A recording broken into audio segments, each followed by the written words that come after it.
Alright, kings, gentlemen, welcome to yet another exciting episode of Man Trying Not to Inhale Poplar Seeds. Although they've lit up for a little bit, so I guess we can record a video, we can have a conversation. Today I want to talk to you about banning cars from cities. Well, the downtown areas of cities at least. And let me just say that cars suck. Cars are the devil. Automobiles are demonic machines which should have never been invented, even though I drive one. But they really do not add anything to cities, right? They're noisy, they pollute, they're ugly, they cause congestion, they annoy you as a general rule. They annoy you when you're a pedestrian, they annoy you when you're a driver, and they're the leading cause of death among young people, right? There's like roadside fatalities, automotive accidents, and we're used to work as an attorney in a past life. I used to be an accident attorney, and I know exactly all the disgusting things which a moving motor vehicle can do to a human being. So why are we allowing these death machines into our cities? Well, in the case of American cities, it's mostly because the American cities are car dependent. You literally cannot live in these cities or suburbs or villages or whatever the fuck they have over there without owning a car. The exceptions seem to be New York and Boston and vanishingly few small towns throughout America. But here in Europe, which to me absurd. So okay, take my city, Skopje, which is the capital of Macedonia. It's a city which was built for the first time in Roman times, and then it was a medieval city, and now we have the same street plan as the medieval city, more or less. Actually, no, not more or less. We have the exact same street plan as the medieval city. Shit, this sun in my camera. A constant problem of this channel. Because if you see the historic maps of the city, it's got the same street plan, and yet people still clamor to just own automobiles. And automobiles, right, like I said, very, very horrible, noisy and polluting machines. The pollution is not even so much from the exhaust. It's like what happens is when the car drives on a road, on asphalt, the tires rubbing against the asphalt, this kicks off, the friction between the tires and the asphalt kicks off so much particulates, particles of rubber and asphalt, which then stick to your eyes, they stick to the inside of your nose, your mouth, your entire respiratory system, your clothes, your skin, your everything. Right, I mean, this hat, for example, it's rinse only, so when I rinse it off, just black soot particles just fall off of it. A lot of that is tire and asphalt particulate. That's what you're breathing, that's what gets in your eyes, that's what's in the air, folks.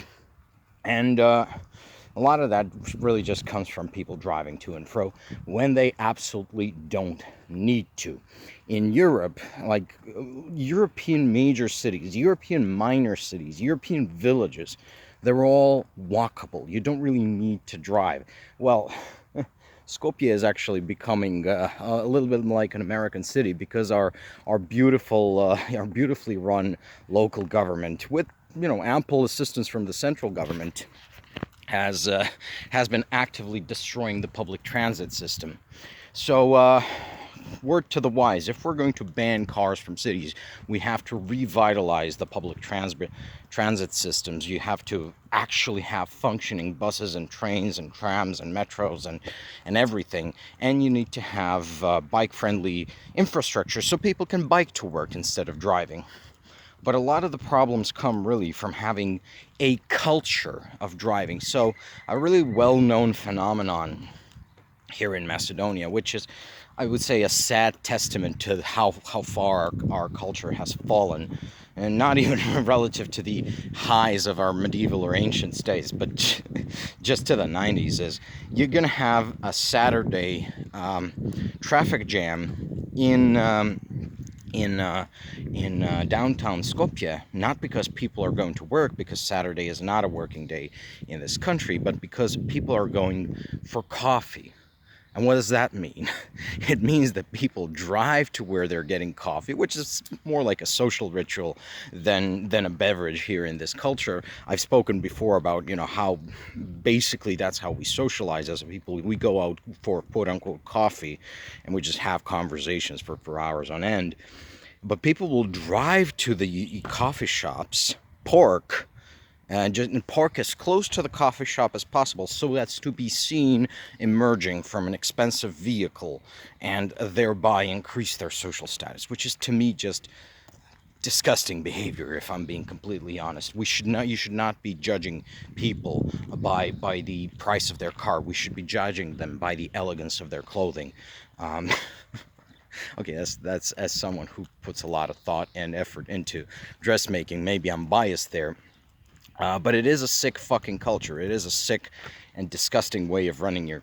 because what you're going to do? You're going to inflict noise and pollution and congestion on your neighbors. Why? So you can look pretty. You can look cool emerging out of your soap-shaped automobile, which looks like every other fucking car on the road. I'm sorry. I am definitely not impressed. We have this expression here that, people in the Balkans, they go to the toilet in their cars.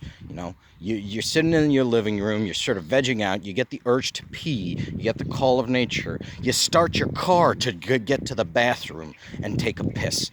And it's an exaggeration, but not by much, not by much. There is definitely excessive car use here. In this country, and sad to say, our Balkanoid diseases are infecting Europe, which is, the hope was that Europe would civilize the Balkans. Actually, no, we are de-civilizing Europe. We are inflicting our savageries on Europe, and that's because civilization is an effort. You have to put in the effort. You have to put in the work in order to be civilized. You have to say no to a lot of things in order to remain civilized. Civilization really is the art of saying no to your lower base impulses, right? You refuse to give in to the shortcuts, to the easy way out. No, I'm going to take the hard road, because that's what civilized people do. That's really the essence of civilization. But then you have these sort of temptations, Luciferian-like temptations to give in to sin, to give in to barbarism, to give in to your base impulses, right? And that's what barbarism really is. Who do you think is less inhibited? The barbarian or the civilized man? But we have this sort of weird notion that being inhibited is a bad thing. Well, right now, I got a full bladder. I need to piss. So, do I do the disinhibited thing and just piss into that, cluster of trees over there? Or do I wait till I find a bathroom? Well, this channel is pro-civilization. We're anti-savagery. So we're just going to hang around until we find a bathroom. But enough about my bladder. Let's go back to cars and cities. So I think that this sort of monkey-like, this ape-brained tendency to show off your material gains, like your big cars, your big houses, and this is where you get the sort of I want to say American, but I think it's like a human universal, this urge to just buy a big truck and muscle around the road. Americans are just very bad at keeping this very animalistic urge under wraps.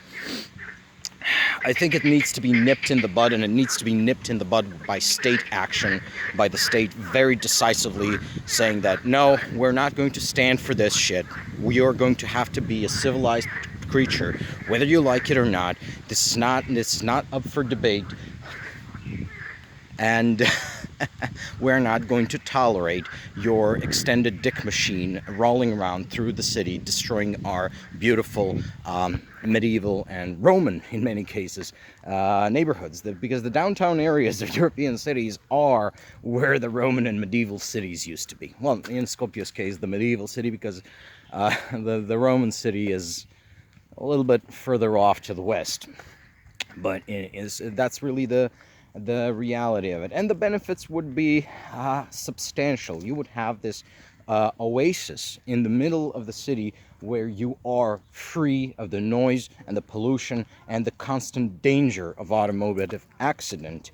And of course, if the governments of Europe were to make this, very decisive signal to the population that, the motorized rolling hams will no longer be tolerated, it would also allow us to save significantly on fossil fuels and materials, because that demand will decrease for both vehicles and their fuel, which can then be turned onto the European defense industry, you know. So if we have fewer cars in Europe, if we decrease demand for automobiles and automotive fuel in Europe, fucking poplars. I mean, I love them as trees, but they're trying to choke me with their semen all the time. If we have less demand for automobiles in Europe, if we have less demand for cars and their upkeep and everything, we're going to have more metals and fuel available to build tanks and aircraft and artillery and all those fun things which we are going to need in this new and dangerous world where Europe is surrounded by enemies, where we have Russia to the east, America to the west, the Arab world to the south and east. And yeah, I'm sorry, you're not going to be able to go to the bathroom in a car anymore. We're going to walk, and we're going to take the subway, we're going to take the tram, and you're going to have to actually interact with your fellow man without steel and aluminum separating you from them. And yeah, that's about everything I have to say. We will all have to sort of tighten our belts, but the best way to tighten your belt is to do it in a way which actually improves your life. Let go of the things that control you, like cars, and invest more in fashion, for example, and espresso. Thank you, gentlemen, for coming to my TED Talk. Bye-bye, and cheers.